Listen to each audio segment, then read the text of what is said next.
Hello, everyone. My name is Micala Cagle, and I am one of the pre-optometry advisors here in the Wayne State Pre-Med and Health Science Center. And welcome to the Pre-Optometry Essentials session. Awesome. So what you're looking at on this screen is our agenda. As you can see, we have a lot of different topics to cover today. Really, the goal is to give you a really clear idea of what it means to be a pre-optometry student here at Wayne State, what the aspects of a competitive application are in terms of prerequisite courses, academic performance, extracurriculars, letters of evaluation, and then talk a little bit about application-specific things, including the optometry admissions test and application timeline. Okay, so starting off, what is an optometrist? If you are a student who is pre-optometry, you are planning to apply to optometry school after you complete your bachelor's degree. Therefore, optometrists first have a bachelor's degree that can be in any major. We will do a little bit of exploration surrounding that in a minute, but just know this is kind of the first step to becoming a doctor of optometry is getting that bachelor's degree, and that's where we are right now.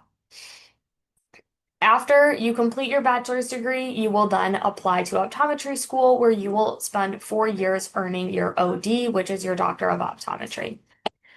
Optometrists are also certified by the National Board of Examiners in Optometry, or the NBEO, meaning that you will take an exam that you do need to pass in order to be a practicing optometrist. So what does an optometrist actually do? They are the primary vision care providers. You can see in the bullet points on the screen, right? They perform eye examinations, prescribe corrective lenses, diagnose and manage eye conditions, and engage in patient education. And then they refer out to ophthalmologists. So ophthalmologists are kind of those eye doctors that have attended medical school and earned their MD, whereas optometry is going to be that OD. So a little difference there.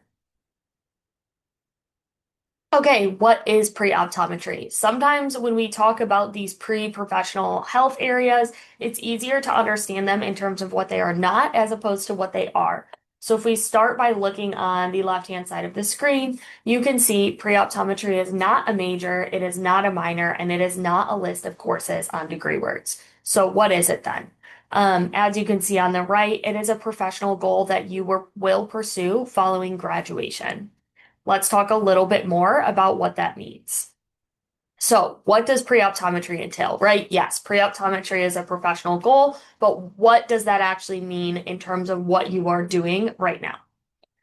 Number one, you're completing prerequisite coursework and ensuring that you maintain a competitive GPA. Not only are there prerequisite courses that you need to complete for optometry school, but you also need to be successful in those courses. So that's one big piece in terms of academics of what you are doing now to ensure that you are a competitive applicant for optometry school later. We will talk all about the prerequisites and the recommendations that we have for you in a couple of slides. Next, studying for and taking the optometry admissions test or the OAT.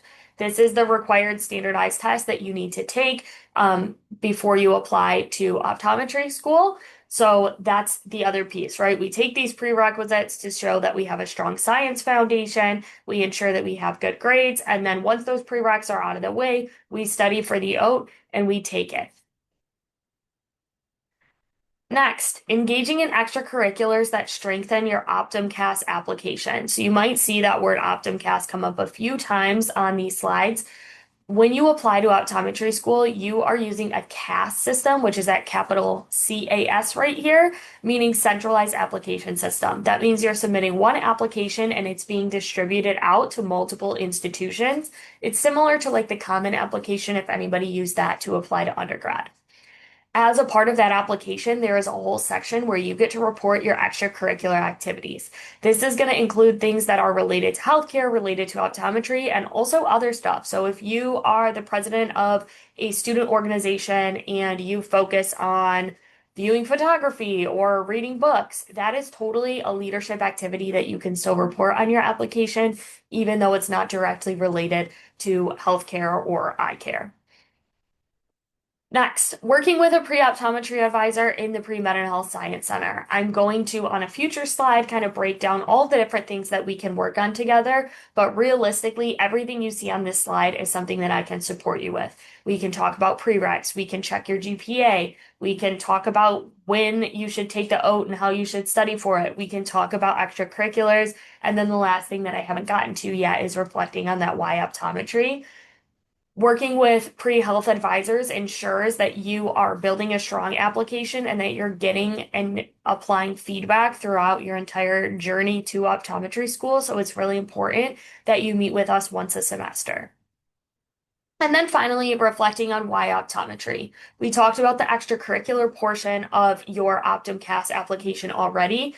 Another big piece of that is that you will submit a personal statement, and that personal statement pretty much centers around why optometry, right? What drew you to this field? What experiences do you have that have confirmed that this is the right path for you? And what skills do you have or values do you have as a human being that makes you a good fit for this profession? And so those are things that we're going to check in about during our appointments over the next 1 to however many years it takes for you to be ready to apply to optometry school so that when it comes time to write that personal statement, you are good to go and you have a really clear answer. Okay. Pre-optometry majors and minors. So we are here right now. If you're watching this video, you're likely pursuing a bachelor's degree, or maybe you're a post-bachelor's student that has already completed a bachelor's degree in some area. When you apply to optometry school, you do need that bachelor's degree, but there's no restrictions as to what that degree needs to be in. If you're early on in your journey and you're watching this, I have some things to consider on the slides that might help you narrow your choices down or draw you towards one major or the other. So I would say if you're thinking about choosing a major or a minor and you feel uncertain, go ahead and pause right here. Either take a screenshot of these questions, take a picture on your phone, and spend some time doing some reflection. Choosing a major and a minor, right? Like I said, there's not one that's perfect. There's not one that's better. You don't get extra points on an application for having one major over the other. But I am happy to have conversations about your interests and what kind of areas you feel like you need to grow in, and we can try to narrow down a major from there. Okay. Advising at Wayne State. So if you are early on in your journey, this might be something that you are not as used to. So we're going to take a second just to talk about the different types of advisors we have. So we're choosing a major. That has been abundantly clear in the few slides that we've gone through so far. Once you choose your major, you are assigned to an advisor within that major. So if I choose nutrition and food science, I have an assigned nutrition and food science advisor.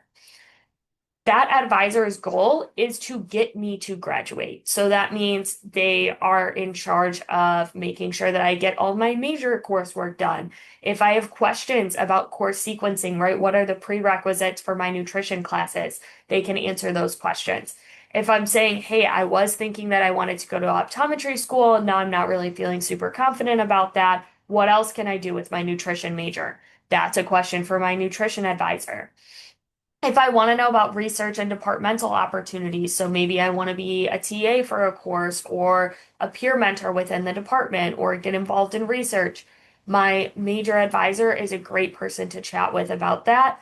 And then also graduation timeline. Your major advisor is really going to be the person that gives you that long-term plan and breaks down your degree requirements and tells you when you can realistically graduate. So once again, their goal is to ensure that you complete your bachelor's degree. Pre-health advising, that's what I am. We're supplemental. So the bachelor's degree is one thing. That's why you're here. That's your first step to optometry school. But on top of that, we know that we need to complete prerequisite coursework. We need to complete extracurriculars. We need to prepare to have a competitive application. And that is all on top of the fact that you're also getting a degree. So pre-health advisors are supplemental. That means that you are not assigned to work with one pre-health advisor. Right now, we have two pre-optometry advisors, myself and Laura Hetzler. You can work with either one of us, and we can support you in the same ways. So the topics that we can cover are prerequisite coursework, GPA monitoring, extracurricular activities, reflecting on that why optometry, and answering questions about OTAN application timeline. Our goal is to make you a competitive applicant for optometry school. You should meet with both your major advisor and your pre-health advisor once a semester. I always say you can't meet with us too much. So if something's coming up in your life, or if you are trying to find extracurricular opportunities, it's not working out, go ahead and book an appointment with whoever your appropriate advisor is. So that we can work on that stuff with you. As you see in the bottom right, both major advisors and pre-health advisors are necessary. Both of us can provide resource referrals. So if you are needing to chat with financial aid, if you're struggling with your mental health, if you need tutoring, we can both provide referrals out to those services. And most importantly, we both want you to exceed. Well, succeed, not exceed. We both want you to succeed. So make sure that you are working with your team of advisors really intentionally to ensure that you are doing what you need to do, staying on track, and meeting all of your goals. This is my little plug for the PMHSC, which is Preventive Health Science Center. We are very, very active on Instagram. We post every event that we have on there. So if there are workshops coming up, if there are school visits where other professional programs are coming to visit and speak with our students, all of that information will be on our Instagram. So please feel free to follow us on there so that you never miss anything. We also have a YouTube channel. On that YouTube channel, you can find things like pre-recorded personal statement workshops. You can find how to write your work and activities or your experiences section for your application. So kind of just helpful tips and videos on there. So I would definitely check that out. And then finally, to book appointments with us, it's the exact same process as booking with your major advisor, except we're going to choose supplemental advising. And you can book with us on stars.wayne.edu. Okay, so now is the time where we are going to move on to the academic piece and really talk about prerequisite coursework. So in terms of prerequisites, you need 2 semesters of bio with lab. You're going to see that as the bio 1500, 1501, and 1510, 1511 here at Wayne State. Microbiology with lab, so that's 2270 and 2271. For chemistry, you do need general chemistry 1 and 2 with lab, so that's 1100, 1130, and 1140, 1150. And organic chemistry 1 with the lab, that's Chem 1240 and 1250. Biochemistry, we do need one course there, and you do have a choice. Bio 3100 is typically taken by like my bio and neuroscience majors. It has a prerequisite of organic chemistry 1. Chem 5600 is typically taken by my chemistry majors. That has a prereq of organic chemistry 1 and 2. So if you want to take Chem 5600, if you feel like you're better at chemistry than you are at bio, that's okay, but you will need to add that organic chemistry 2 class. Or Chem 6620, which is a required course for my biochem and chem bio majors. So if you are in that major, that is the course that you will pick. Physics, we need physics 1 and 2 with the lab. Most typically, my students are taking 2130 and 2131, and then 2140 and 2141. Physics 2170 and 2171 and 2180, 2181 are also acceptable. These ones do have a prerequisite of calculus, so you would need to take calculus before you took these physics courses if you wanted to take the higher sequence. Calculus is required for optometry school, so that's Math 2010 here at Wayne State. Statistics is another one where you get an option. So any statistics course, it can be Stats 1020, Stats 2210, that's elementary stats and probability in stats. Public Health 3200, if you're a public health major, you're going to take biostatistics, so there's your option there. Or Psychology 2030, if you're a psych major, you're going to take statistical methods in psychology, so we can go ahead and plug that in for your statistics course. We also need an intro to psychology course. You can take Psych 1010, which is Intro to Psychology, which has a lab, or you can take Psych 1020, which is Elements of Psychology that does not have a lab. English, Basic Composition, so English 1020. Intermediate composition, English 3010. There are some other courses that can fulfill this. A lot of those IC kind of gen ed requirements can count here. English 3010 is kind of just that recommended one. It's a more standard course, and we know that schools will accept it. And then down here, you can see other recommendations. So anatomy and phys, cell bio, genetics, embryology, developmental bio, and organic chemistry too. Realistically, what this is saying is the more upper level bio and chemistry courses you take, the better foundation you have going into the OAT and the stronger applicant you're going to be. Obviously, we want to be successful in these courses, and some of us, right, don't have science majors, so there's only so many that we can do. But I'm typically always going to recommend at least a couple extra bio and chem courses on your transcript when applying to optometry school. Okay. Academic standards. So not only do we have to complete those prerequisite courses, we have expectations surrounding what it looks like when we complete those. So when we look here at the bottom at individual prerequisite grades, we do need a C or higher in all of those classes that we saw on the last slide. So a C minus is not sufficient for optometry school. It will need to be a C or higher. In terms of GPA, these are national averages. So cumulative GPA, that's your sum of all of the classes you've ever taken. That sits around a 3.57 for students who are admitted to optometry school nationally. And then for science, we're looking at a 3.45.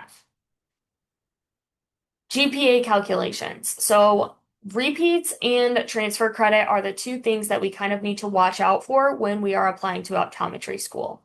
Wayne State is a GPA kind of forgiveness institution, meaning that if I take my first bio class, maybe it's bio 1500 and 1501, and I don't do well and I get an F, but then I repeat it the next semester and I get an A, that F is no longer counting towards my GPA and it's replaced by that A. On an optometry school application, that does not happen. You report your classes that you take each semester. So you would report that one semester you took that bio 1500 and 1501 and you got an F. That F counts towards your GPA. And then if you report the next semester that you retook it and you got an A, that A also counts towards your GPA. So it's almost more similar to as if it was two separate classes as it is to a repeat, right? It's not a replacement. It's not an average of those two. It's one bio 1500 with an F, one bio 1500 with an A.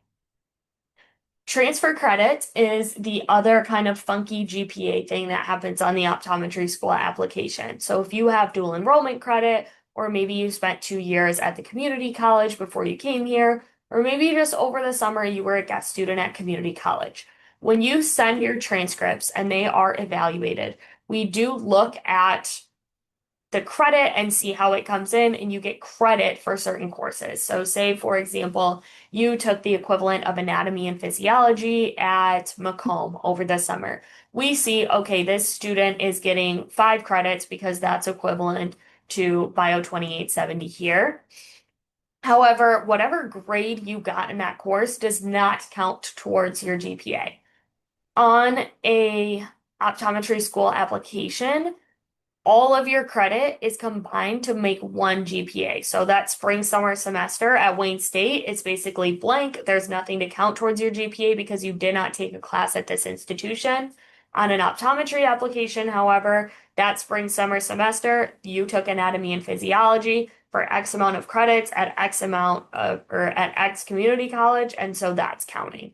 So your transfer credit will count towards your GPA on your application. It will not be a separate GPA. It will count towards that cumulative. It will count towards that science.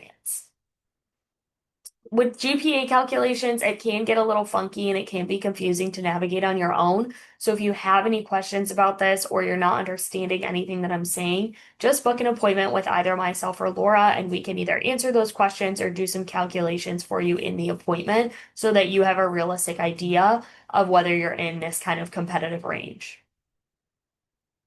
Okay, moving on out of the academics and more to the fun parts, which are the experiences. So experiences tell an admissions committee about your commitment to a career in optometry and understanding of the profession and patient care. I might have mentioned this before, but when you apply to optometry school, they don't want to admit someone who thinks that maybe they want to be an optometrist. They want to admit a student who knows that they want to be an optometrist because they've spent time in healthcare settings, they've spent time with practicing optometrists, and they have spent time working with patients, specifically on eye-related things. So the experiences that you do now allow you to get that exposure, allow you to see what you like, what you don't like, and give you the opportunity to articulate that on an application using examples. Next, interpersonal and communication skills, leadership, teamwork, and service orientation.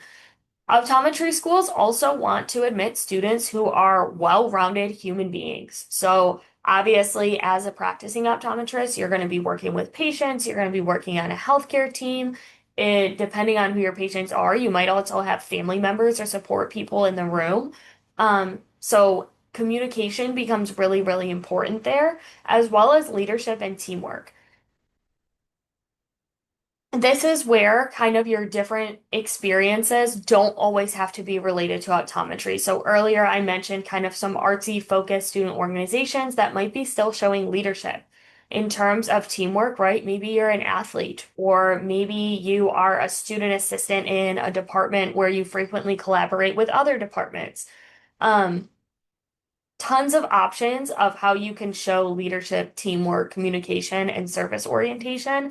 And that's really where it becomes important to do kind of that self-reflection and say, hey, what is important to me? What am I really good at? Is there something that I'm not good at that I might want to practice? And choose your activities based on that. And that's something that Laura and I can always help you with if you need it. And then finally, ability to balance academics with other responsibilities and readiness to succeed in a professional healthcare program.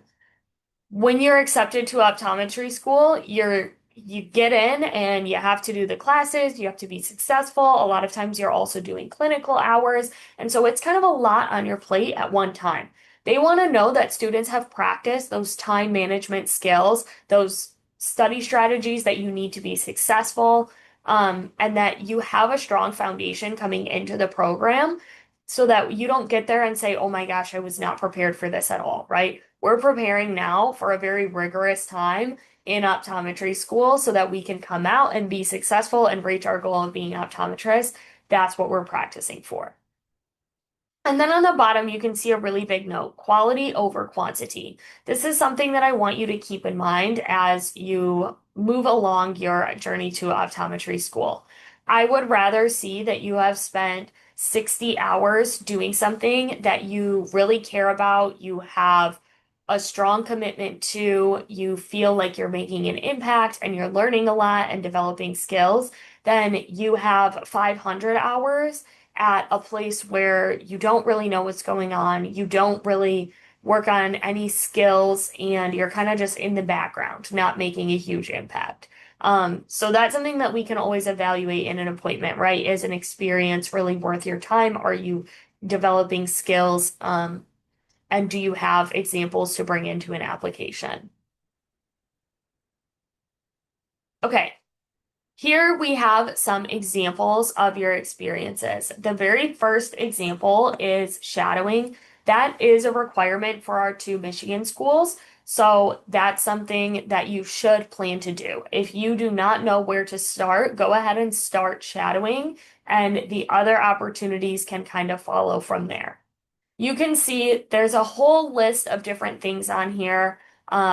Being a member of a pre-optometry club, participating in vision screening events, scribing in eye care practices. This is not an exhaustive list. It's just some examples that we see and some things that kind of came to mind when I was making these slides. Realistically, plan to shadow, and based on that shadowing experience, maybe you'll find different opportunities related to optometry and vision.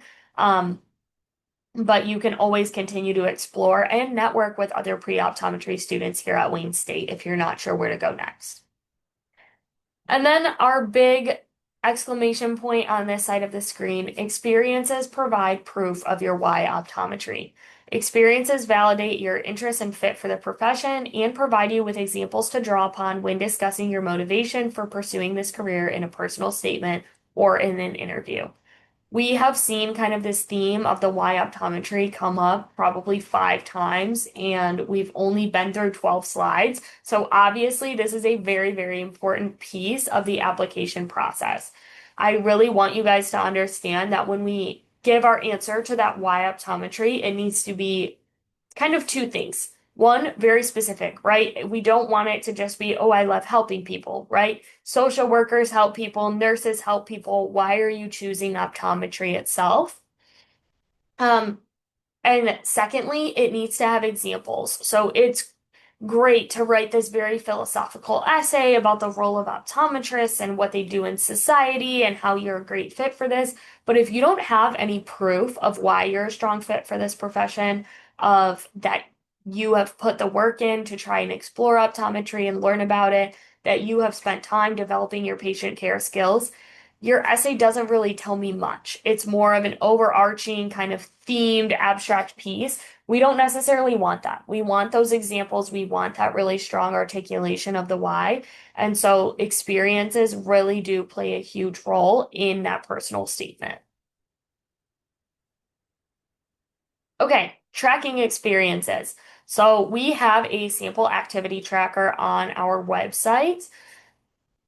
The what you're looking at here is kind of just like two snippets from it. So this very top box tells you what you need to report on an application. So experience name, when you started, when you finished, how many hours you have, that's total number of hours. So we do not need to do this like your first grade reading log where it's on June 15th, I read 10 pages, and on June 17th, I read 12 pages. We can just have that kind of total number of hours on there, a contact name and title from where you did your experience, um, email, phone number, organization name, and location. This is kind of that general information that you need to report about an experience.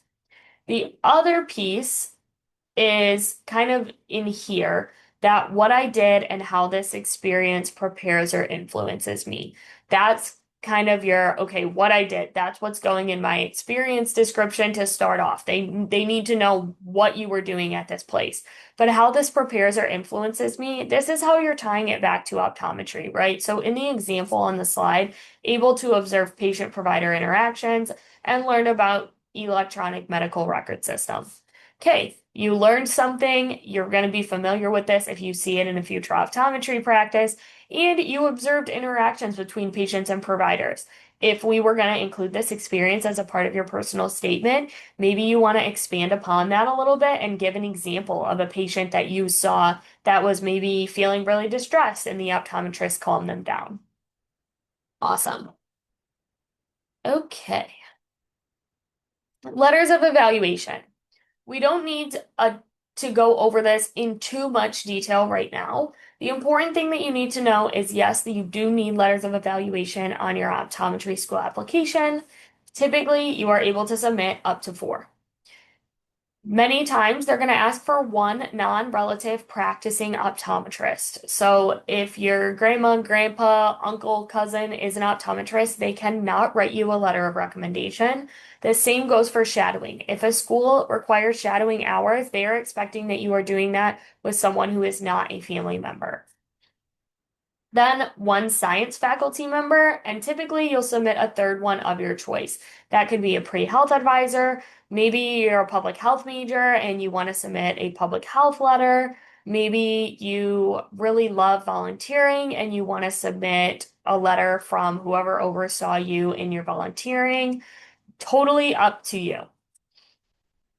There is a note here that says always check program websites to ensure that your letters fulfill the requirements of the programs that you plan to apply to. This is important, right? Maybe one school requires a letter from a pre-health advisor, or maybe a school requires 2 science faculty letters.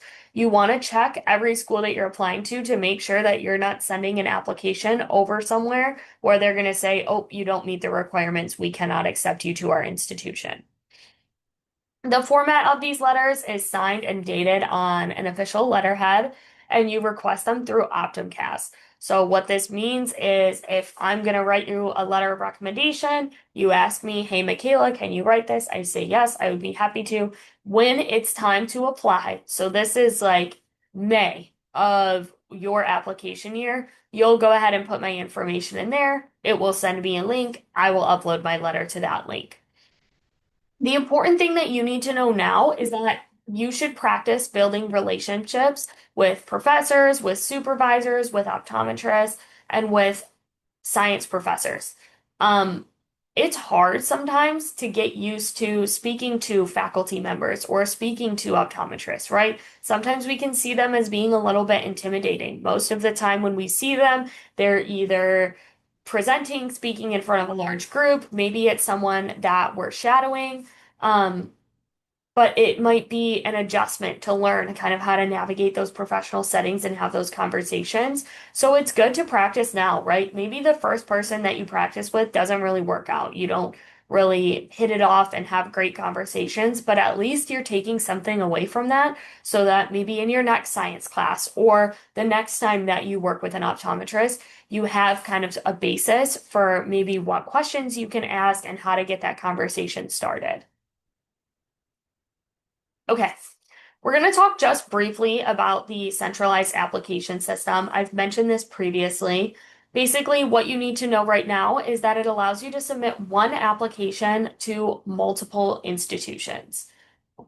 What do you submit on OptumCast? It's going to be transcript entry. So I mentioned before, right? Every single class that you've ever taken across all institutions, whether it's dual enrollment, guest student at community college, Wayne State, maybe you transferred from another four-year school, everything is getting input into that application.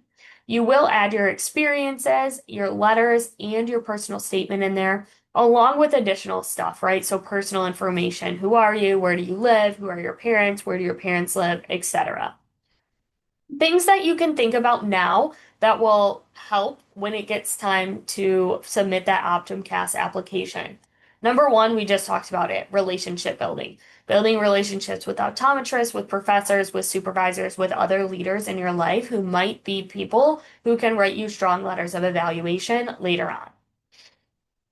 Think about the importance of gaining and tracking experiences, right? When it comes time to apply, we don't want to look and say, oh my gosh, I don't really have that many volunteer hours or I don't have any leadership experiences. Let me try to get something now, right? We don't want to wait until we get to the application to kind of find those deficits. We want to evaluate ourselves continuously so that we can ensure that when it comes time to apply, we are just plugging stuff in because we have been working on this consciously and intentionally for however many years it's taken us to get here. Tracking experiences not only makes the entry easier later on, but it also allows you to have that kind of visual of, okay, I don't have enough leadership, or I have some shadowing hours, but I think I could probably do more and have a stronger application. Reflecting on that why optometry, right? You don't want to get to the application and say, I have no idea what to write in a personal statement. And then you come to an appointment with me and I say, well, why do you want to be an optometrist? And you don't know. Continue to reflect on that, right? Why am I doing this? That can also be a really great thing to motivate you if you are struggling in coursework or you're feeling overwhelmed about experiences. It's nice to have that why to continue to return to be like, okay, there is a purpose, there is a reason that I am making these decisions, that I am so busy, and that I'm doing these things. I have an end goal in mind. Selecting prerequisites that support OAT preparation, right? We can do the bare minimum prerequisites that are required for the schools that we're applying to, but the more upper level science courses we take, the better off we're going to be when it comes to OAT preparation. Sometimes this is just taking some additional classes so that we can be really confident and have a well-rounded foundation in the sciences before we start studying for or planning to take the OAT. Something else could be more supplemental. Maybe your chemistry grades are more C plus, B minus focused, and you're saying, I don't think I have a strong chemistry foundation. I'd really like to show them that I've improved over time. And so maybe we're selecting an extra chemistry class, not only for the OAT, but also so that we can build that strong foundation on an application. And then ensuring that you have a realistic idea of what your OptumCast GPA is. So in that sense, right, calculating, adding in transfer credits, if you have any repeats, adding those back in, making sure that we're in a competitive range. If we don't ever check and we just know we have repeats or know we have transfer credit, we might enter our coursework onto our application and be shocked when we see what that GPA is. And I do not want any of you all to feel that way. I'd rather have a very clear idea, have a very clear path of what we need to do to get that GPA into a competitive range if it's not, and then be able to apply. Okay. Very briefly, we are going to talk about the optometry admissions test, or the OAT. Basically, all I need you to know right now is that it's a standardized exam required for application to optometry school. This is the piece, right, where every applicant to optometry school is taking the same exam, answering the same questions under the same conditions, scored by the same person, right? Maybe one person took calculus and they got an A, but it was a multiple choice exam versus another student at another institution took calculus and it was a full fill in the blank or short answer kind of problem solving question exam and they got a B plus, right? That B plus might actually reflect a better understanding, whereas that student with the A might have been a good guesser. The optometry admissions test kind of tries to control for that. You can see on the bottom, I've listed this section. So survey of natural sciences, reading comprehension, physics, and quantitative reasoning. The reason that I'm listing these sections is that I want you to understand that the prerequisite courses really do prepare you for this exam. There is no reason to rush and try to study for the OAT and take it before you have completed your prerequisite coursework because you don't have a strong enough foundation, right? I would never have one of my students take a final exam for a class that they've never taken. Um, and so if you try to take the OAT and you've never actually taken a physics class, you probably won't be successful on that physics section. So just kind of something to keep in mind and to have a perspective of is that those prerequisites really are your first form of OAT prep. So please do what you can to take them seriously and be as successful as possible in that coursework. Okay, so now application timeline. So typically, if you were entering your kind of application year, before we even get to this January, you have taken prerequisite courses, you have worked on relationship building, and you have gained meaningful experiences both in optometry and things that just align with your values and with leadership and communication. If you have not done that, we are not moving on. We are not taking the OAT. We are not submitting our applications. We are not applying to optometry school. This application is a lot, right? Even just going through the requirements for the application, it's taken me 20 slides so far to get here. I want you to apply one time when you are ready and when you are going to be accepted to optometry school. I want you to be the most competitive applicant possible. So we do have to do all of those things first. Let's say all of those things are done. Early on in the year, so like January through April-ish, that's when you can be taking your OAT and reviewing your scores. Maybe you were studying for this OAT in the fall semester, so September, October, November, December, you're studying. Now January comes, you're taking the OAT and you're reviewing your scores. At this point, if your scores are competitive, we are feeling good and we can move on to drafting our personal statement and securing our letters of recommendation. This is kind of that appropriate timeline to say, hey, Professor so-and-so, I'm so happy that I'm starting this class with you. I hope you remember me from when I took this other class with you. At the end of the semester, I'm going to be applying to optometry school, and I was wondering if you'd be willing to write me a letter. Okay. Starting in May, we're going to begin working on that kind of primary application. So that's that CAS application that we talked about, where you're inputting all of your transcripts, all of your experiences, your letter writers, and your personal statement. It takes a long time to input that information. So it will open up sometime in May, and typically I recommend that my students submit by July 4th. After that, August is going to be kind of like your earliest interview time slots for optometry schools. And those interviews can go all the way through till the next year in March or April. So let's say you're in an interview this March. Remember that the January prior was when you took that OAT. So this is a very, very long application cycle. And then offers to optometry school, that continues all the way up until the class is full. If the program is starting on July 15th, and on July 14th, they have an open slot. They are going to call someone off their wait list and try to fill that slot in one day. This big bubble right here talks about rolling admissions. So what that means is that let's say I submit my primary application on June 20th and they review it and they invite me for an interview in September and I go to that interview. There is a chance that in October they will call me and say, you know what, Micala, you were a really awesome applicant. We really feel like you fit with the mission statement of this school, and we want you to come to our optometry school. And I say, thank you so much. That's awesome. That means that if someone's interviewing in December or January or February, they do not have all of their seats still available. They are admitting on a rolling basis. As they invite applicants in for interviews, as they feel like those applicants are a good fit, they're sending out offers. So realistically, you want to submit early so that you can have the best shot at interviewing in that August, September, October kind of timeline, because that's when the most seats are available, right? In August, they might have 50 seats, whereas in March, I might be interviewing for one of 10 remaining seats. So just something to consider. Okay, that is all that I have for you. If you have questions, I've said it a million times, schedule an appointment through stars.wayne.edu with either myself or Laura, and we are happy to help you and answer all of your questions. You can also always feel free to send me an email. If you start typing my name in your Wayne State Outlook, I will pop up, but I am caglem@wayne.edu or he0047 at wayne.edu. And then, most importantly, please, please, please fill out the form that QR code takes you to let me know that you are a pre-optometry student and so that I can keep an eye out for you.